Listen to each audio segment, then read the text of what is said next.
Você já se sentiu observado no meio do mato? Já teve a impressão de que o vento trazia vozes? Essa é a história de Júlia, uma jovem que decide passar um tempo em uma vila isolada após sofrer um colapso emocional. Mas o que era para ser um refúgio em meio à natureza se transforma num pesadelo silencioso e sussurrado. Porque naquela floresta, o som tem memória. E quando os sussurros começam a chamá-la por um nome antigo, um que ela nunca ouviu, mas que parece familiar, Júlia percebe que talvez não esteja ali pela primeira vez e que da última vez ela fez algo imperdoável. O céu estava encoberto quando Júlia viu a placa enferrujada indicando a entrada da vila. São Lázaro, fundada em 1889, dizia, quase apagada pela umidade e o tempo. Um vento gelado atravessava as árvores altas que ladeavam a estrada de terra batida, e a sensação de isolamento parecia apertar o peito dela com mãos invisíveis. Estava sozinha, por escolha própria, em uma busca que nem sabia explicar direito. Apenas sentia que precisava estar ali, não por turismo, nem por fuga, mas por um chamado silencioso que pulsava dentro dela desde criança. A vila era pequena, cercada por uma mata densa e antiga, com poucas casas de madeira, todas com janelas fechadas e cortinas pesadas. As ruas eram de pedra irregular e não havia sinal de carros ou postes elétricos. Parecia congelada no tempo, imune à pressa do mundo moderno. No centro, uma pequena igreja de fachada branca e uma escola abandonada compunham o cenário, construções que pareciam observá-la com olhos invisíveis. Júlia havia conseguido alugar uma das únicas casas disponíveis através de uma senhora chamada Madalena, que apenas lhe dissera ao telefone: "A casa é simples, mas firme. Se ouvir coisas à noite, reze." Ela riu na hora. Mas agora, parada diante da porta de madeira escura, a frase soava como um presságio.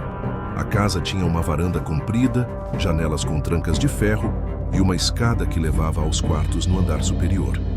Ao empurrar a porta, um leve rangido soou como um suspiro longo e cansado. Sentiu um cheiro agridoce. Madeira molhada misturada com lavanda antiga e algo levemente metálico, como o cheiro de sangue seco escondido em uma lembrança. Cada cômodo parecia carregar histórias que ela ainda não conhecia. Na sala, um tapete desbotado cobria parte do piso irregular. Na cozinha, havia potes de barro antigos e uma chaleira que parecia ter sido usada no dia anterior. Mas a casa estava abandonada há anos, segundo Madalena. Enquanto caminhava, notou que todos os espelhos haviam sido cobertos com panos escuros. Pensou em retirá-los, mas ao se aproximar de um deles, sentiu um arrepio tão intenso que recuou sem entender por quê. Algo naquela casa não queria ser visto, não de imediato. Subiu lentamente as escadas. O corrimão de madeira estava frio. O quarto principal era simples: uma cama de ferro com colcha bordada, uma cômoda com espelho coberto e uma janela que dava vista direta para a floresta. E foi ali, na beirada da mata, que ela viu uma mulher imóvel, vestida com algo que parecia um vestido branco antigo, os cabelos longos e negros caindo pelos ombros, olhando diretamente para a casa. Por um segundo, Júlia pensou em gritar, mas não conseguiu. A mulher virou-se devagar e desapareceu entre as árvores, como se tivesse sido absorvida pela mata. Júlia correu escada abaixo, saiu até a varanda, mas tudo estava em silêncio. Nem pássaros, nem vento. Apenas o som de seu próprio coração descompassado. Tentou racionalizar. Podia ter sido uma ilusão, cansaço, sombra, qualquer coisa.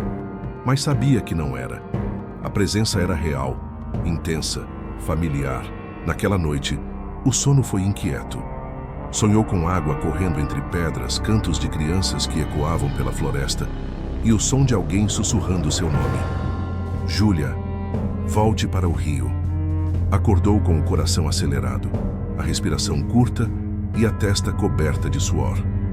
Olhou em volta, ainda na penumbra do quarto, e pela primeira vez teve a impressão de que não estava sozinha ali. Não de maneira ameaçadora, mas como se alguém a observasse com expectativa. No silêncio da madrugada, ouviu o ranger leve da escada. Passos lentos. Depois, silêncio absoluto. A casa parecia respirar com ela, e a floresta esperava. No dia seguinte, Júlia acordou com o rosto banhado pela luz suave que atravessava as frestas da cortina. O sonho da noite anterior ainda reverberava em sua mente, como uma canção mal interpretada, um canto que parecia vir das árvores e se infiltrar em seus ossos. O nome sussurrado, o chamado para o rio. Tudo estava impregnado em sua pele como uma lembrança que nunca fora vivida. Desceu as escadas em silêncio. A casa ainda exalava um frio úmido, como se estivesse sendo habitada não por pessoas, mas por ausências. Preparou um café forte na cafeteira empoeirada e saiu para caminhar pela vila. Queria entender o lugar, suas pessoas, seus silêncios, seus limites.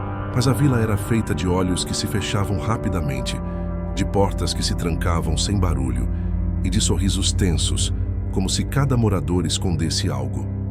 Apenas uma criança, uma menina de tranças e olhos grandes, teve coragem de encará-la diretamente enquanto ela passava.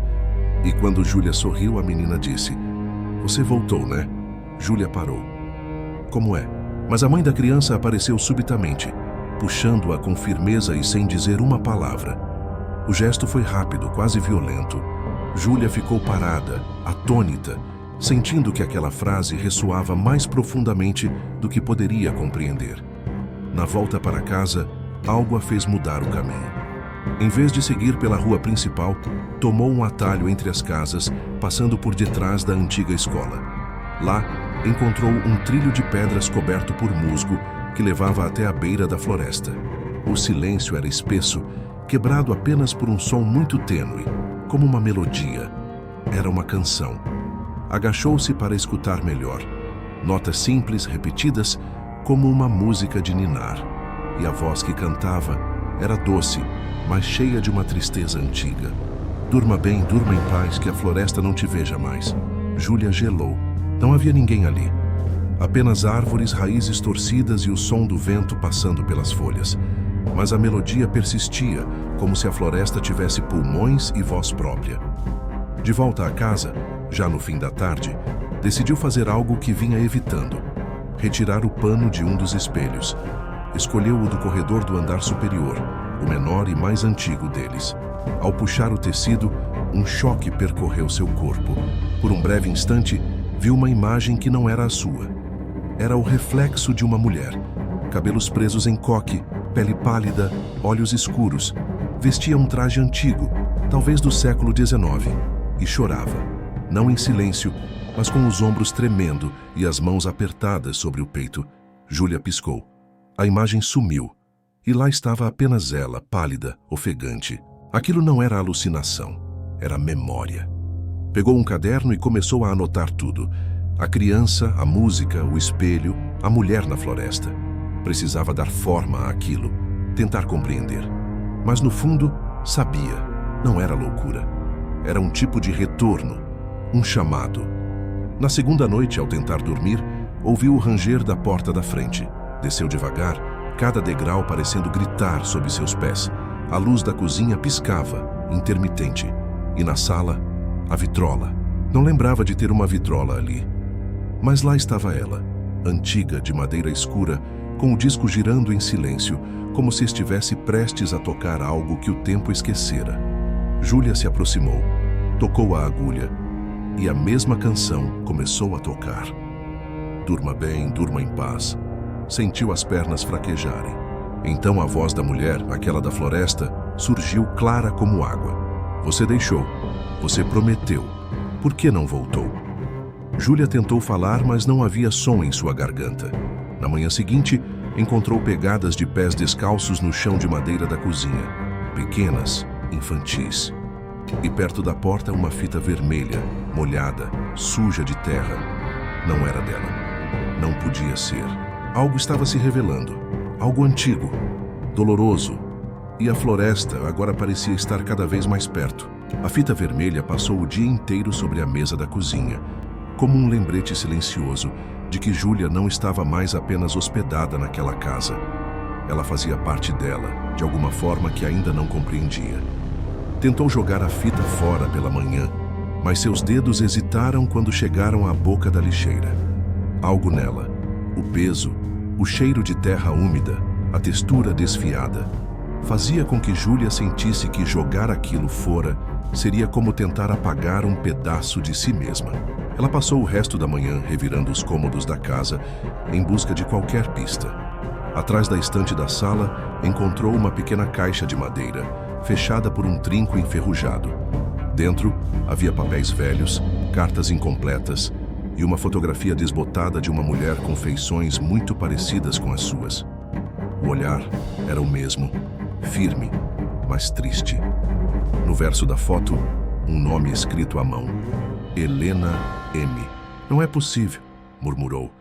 Júlia não conhecia nenhuma Helena na família, mas sentia com uma certeza incômoda que aquele nome era um eco do que ela havia sido. Nos dias que se seguiram, os sonhos se intensificaram, sempre com o mesmo cenário: a floresta, o rio e crianças correndo entre as árvores. Em um deles, viu-se debruçada sobre o corpo de uma menina ferida, os olhos da criança arregalados de dor. E ao fundo, a canção de ninar. Acordou gritando. O suor escorria pela nuca e sua garganta doía como se tivesse gritado de verdade por horas. Decidiu procurar Madalena, a senhora que alugara a casa. Encontrou-a na venda da vila, sentada nos fundos, com um terço entre os dedos e os olhos marejados.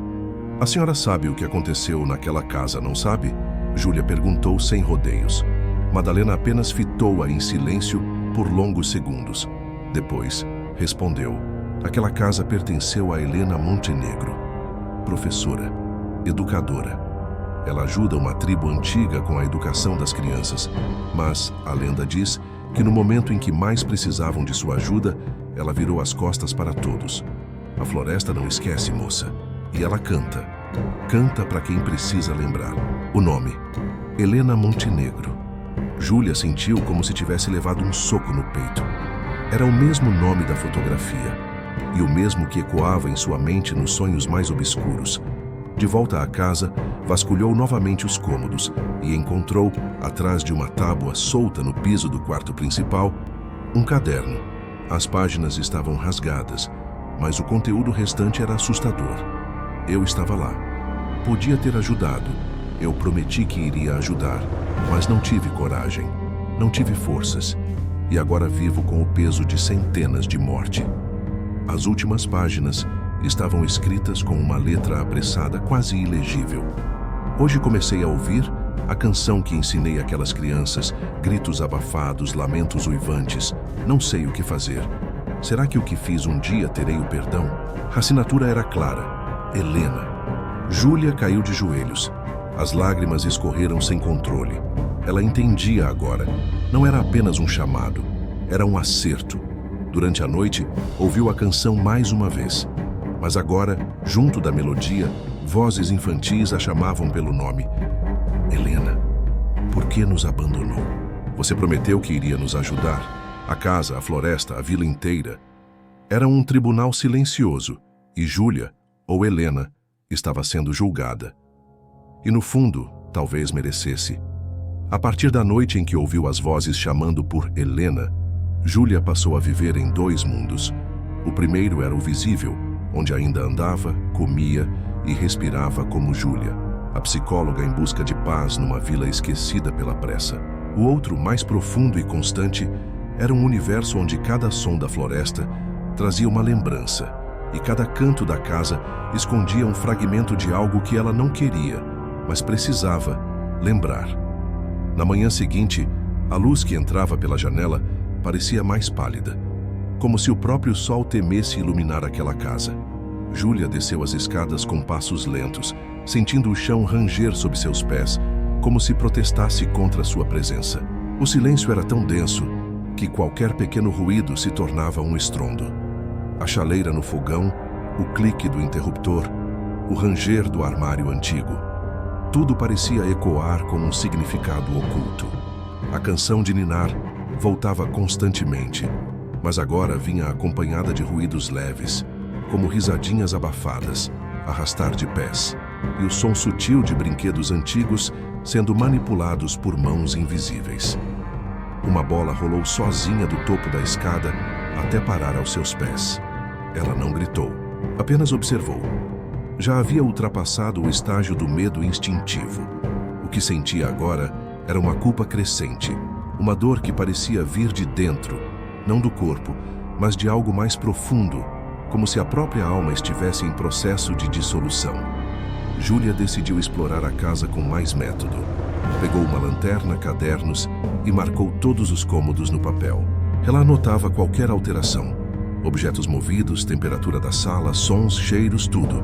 Sentia que estava sendo levada não apenas a descobrir, mas a recordar. Como se aquela investigação fosse, na verdade, um caminho de volta para si mesma. Foi no porão que encontrou o que mudaria tudo. Uma porta baixa, quase escondida atrás de uma estante, coberta por panos velhos, levava a uma escada curta e úmida. Ao empurrar a porta, um cheiro forte de mofo e ferro velho invadiu seu nariz. Mas havia algo mais, algo que ela não conseguia nomear, mas que provocava náuseas e arrepios. O porão era apertado, com prateleiras repletas de jarros antigos, ferramentas de jardinagem e caixotes quebrados. Mas no canto oposto, coberta por um lençol encardido, havia uma cadeira de madeira com tiras de couro pendendo dos braços. Ao lado, um livro de capa de couro. Júlia se aproximou com cautela. Retirou o lençol com cuidado, revelando a cadeira por completo. Era uma cadeira de balanço e ao lado um livro com as iniciais HM. Meu Deus! O livro era um diário. Diferente do caderno que encontrara antes, este era mais antigo, com folhas numeradas e anotações em forma de fichas. Cada página levava o nome de uma criança, a idade e anotações do andamento, dos estudos e aprendizados. Inês, a jovem prodígio, aprende tudo com uma facilidade imensa. Provavelmente será a mais estudiosa de todas. Tem um futuro brilhante pela frente. Beatriz tem mais dificuldades com a escrita, mas carrega um conhecimento vasto das ervas e medicações. Poderá ser uma grande médica da tribo. Zélia, sem muito conhecimento, mas carrega um vasto aprendizado da terra e plantio. As palavras eram racionais, técnicas, quase clínicas, escritas não com ódio, mas com convicção. E isso tornava tudo ainda mais terrível. Eu fui essa pessoa? Júlia se perguntou em voz alta, mas era como se falasse com o passado. Começou a chorar. Não pelas crianças apenas, mas por ela mesma. Por ter se transformado, em algum momento de outra vida, em alguém que acreditava, de forma esperançosa, que ali, aquelas meninas, teriam um futuro importante na evolução da tribo. Subiu cambaleando as escadas, apertando o diário contra o peito. Nos dias seguintes, a casa reagiu. Portas batiam sempre que ela se aproximava de cômodos com mais lembranças. Vidros estalavam sem motivo. Uma vez, o espelho do banheiro embaçou sozinho e uma palavra surgiu escrita na névoa: promessa. Era como se aquelas almas quisessem não apenas serem lembradas, mas cobrassem algo que lhes fora tirado. Justiça? Reconhecimento? Perdão? Júlia tentou conversar com elas. À noite, sentava-se no chão da sala com o caderno e o diário abertos ao seu lado, acendia velas e lia em voz alta os nomes. Pedia desculpas, chorava. Mas as manifestações se intensificavam. Passos apressados atrás das portas. Crianças rindo às gargalhadas de madrugada. Risos que terminavam em gritos agudos. A casa estava viva e exigia algo. Certa noite, o relógio parou às 3h03. Júlia despertou com a sensação de mãos pequenas puxando sua coberta. Levantou atônita e viu 3 figuras no corredor. Não eram sombras, eram corpos infantis, transparentes, mas visíveis. Inês, Beatriz e Zélia. Elas não avançavam, apenas a observavam com olhos vazios e tristes. Eu me lembro de vocês, Júlia disse com voz embargada. E então uma das meninas falou com uma serenidade assustadora. Não basta lembrar. No mesmo instante, todas desapareceram e a casa ficou em silêncio absoluto. Júlia sabia, faltava algo. Ela havia lembrado, mas ainda não havia compreendido. Precisava ir além do medo, além da culpa. Precisava aceitar quem tinha sido e, mais ainda, precisava encontrar uma forma de libertar aquelas almas. Na manhã seguinte, abriu todas as janelas. Deixou a luz entrar. Queimou ervas na lareira. Colocou todos os diários e cadernos sobre a mesa e escreveu, com sua própria letra: "Eu fui Helena e falhei." Depois continuou: "Mas agora eu vejo e estou pronta para ouvir." A floresta silenciou naquele instante, como se por um segundo até os ventos tivessem parado para escutar. Mas Júlia sabia. Ainda não havia terminado. Era apenas o começo do julgamento. Foi então que ouviu um sussurro, uma voz vindo não dos cômodos ou da casa em si, mas que ecoava em sua mente. "Você precisa ir à floresta. Precisa lembrar do que prometeu e não cumpriu. Vá até a clareira e veja o que fez." O caminho que levava à clareira onde o rio encontrava a floresta era antigo, estreito e tomado por raízes tortuosas que se erguiam como dedos tentando deter quem ousasse atravessar.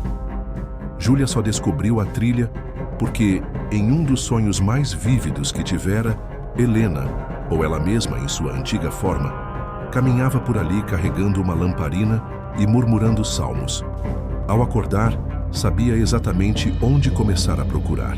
A floresta parecia sussurrar a cada passo, e as árvores, tão altas e próximas umas das outras, formavam um túnel natural por onde a luz mal conseguia entrar.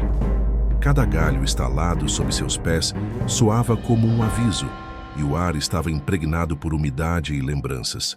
Ela não estava sozinha. Sentia isso com uma certeza física. As vozes não vinham mais apenas da casa. Agora, a floresta também chamava. Cantigas infantis sem melodia definida dançavam pelo vento, e em alguns momentos Júlia via formas escuras se escondendo entre os troncos. Mas não fugia, não mais. A trilha terminou em uma pequena clareira, onde o musgo cobria o chão como um tapete ancestral. No centro havia uma pedra baixa e arredondada, com musgo crescendo sobre inscrições quase apagadas. Ela se ajoelhou diante da pedra e limpou a superfície com as mãos. As palavras que surgiram eram simples: aqui o fim e o começo. O vento cessou. O tempo pareceu parar. E então, Júlia ouviu. Uma risada. Uma única risada, cristalina, mas sem alegria. Virou-se e viu Inês, Beatriz e Zélia lado a lado, mas não como antes. Agora seus rostos estavam menos desfocados, mais humanos, e havia dor. Muita dor em cada olhar. "Vocês querem justiça?" disse ela num sussurro quase engasgado. "Mas eu não sei como dar isso a vocês." As três aproximaram-se lentamente. As bocas não se mexiam, mas a voz ecoou dentro da mente de Júlia. Lembrar não é o suficiente. Ela fechou os olhos e sentiu um calor atravessar seu corpo. Um peso caiu sobre seus ombros, uma dor no peito, uma sensação de estar sendo despedaçada por dentro. Foi então que tudo se apagou, e no escuro da inconsciência, ela viu-se mais jovem, em roupas rústicas feitas de couro e tecido cru. O rosto era o mesmo, mas os olhos carregavam outro peso. Estava na mesma clareira, mas havia tendas erguidas, fogueiras acesas e vozes de crianças e anciãos misturadas ao som da floresta. Aquela era uma tribo, não indígena, mas um povo antigo, que vivia em harmonia com a natureza, com seus próprios rituais e crenças. E ela, Helena, era a guardiã. Em sua lembrança, um homem corria até ela. Estava ferido, ofegante. "Estão vindo.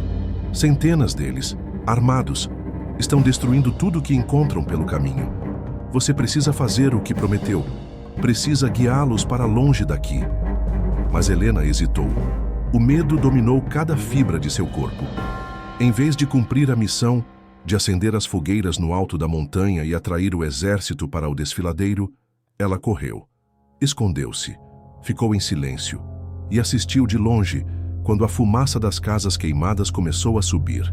Ouviu os gritos, sentiu o sangue da floresta. A tribo foi dizimada por sua omissão, por seu medo. A lembrança rasgava sua mente como uma lâmina. Quando acordou, estava deitada no meio da clareira, o rosto úmido pelas folhas e pela terra. Ao seu redor, marcas de mãos pequenas moldavam o chão. Dezenas, talvez centenas delas, como se muitas outras almas também estivessem ali esperando. Júlia levantou-se com dificuldade e retornou à casa. Agora tudo parecia mais claro, mais silencioso. Mas não era o silêncio da negação. Era o silêncio do depois. Naquela noite escreveu uma carta, endereçada às meninas. Em cada linha, descreveu o que lembrava, o que sentia, o quanto lamentava. Pediu perdão. Prometeu transformar aquele espaço em algo vivo, que não mais ecoasse dor, mas sim cura. No dia seguinte, abriu as portas da casa para a vila. Crianças vieram, moradores antigos, curiosos, e com ajuda, iniciou um projeto para transformar a antiga casa em um centro de acolhimento e memória. Um lugar onde histórias poderiam ser contadas sem medo. As vozes não cessaram de imediato, mas aos poucos foram se tornando suaves, como um coral ao longe. Uma noite, ao fechar o livro de registros, Júlia ouviu pela última vez a canção de ninar, mas agora entoada com ternura. E então o silêncio verdadeiro desceu, e com ele a paz. Os dias seguintes passaram como névoa. Júlia continuava na casa, mas sentia que o tempo ali tinha outra forma, outro compasso. Tudo parecia girar em torno de um único momento ainda por acontecer. Um encerramento, uma resposta. A floresta, silenciosa à primeira vista, agora murmurava como uma multidão à distância. E Júlia sabia. Não havia mais como fugir. Na noite do terceiro dia após a revelação, ela voltou à clareira. Vestia-se de branco como nos sonhos. Trazia nas mãos a carta que havia escrito. Agora não apenas para as meninas, mas para todos que haviam sido esquecidos ali. A lua cheia reinava no céu. A luz prateada caía sobre a pedra musgosa como um véu. Júlia se ajoelhou e colocou a carta sobre a inscrição. "Eu estou pronta", disse, em voz firme. O vento soprou forte. As árvores estremeceram. E o ar se tornou pesado, denso, como se a floresta inteira prendesse a respiração. Foi então que ela os viu. Primeiro, as 3 meninas. Inês, Beatriz e Zélia surgiram da escuridão como sombras esculpidas em luz. Logo atrás delas, outros vultos tomaram forma. Crianças, mulheres, homens. Uma multidão de espíritos silenciosos que cercavam a clareira sem um som, mas com olhos atentos. A tribo, a alma coletiva daquele lugar. Júlia levantou-se. "Eu falhei com vocês em outra vida, por medo, por ignorância." A voz dela vacilou. Lágrimas escorriam pelo rosto, mas prosseguiu. "Hoje eu me lembro. Hoje eu sinto. E estou aqui para pedir perdão." As meninas avançaram. Inês tomou a dianteira e, com delicadeza, segurou a mão de Júlia.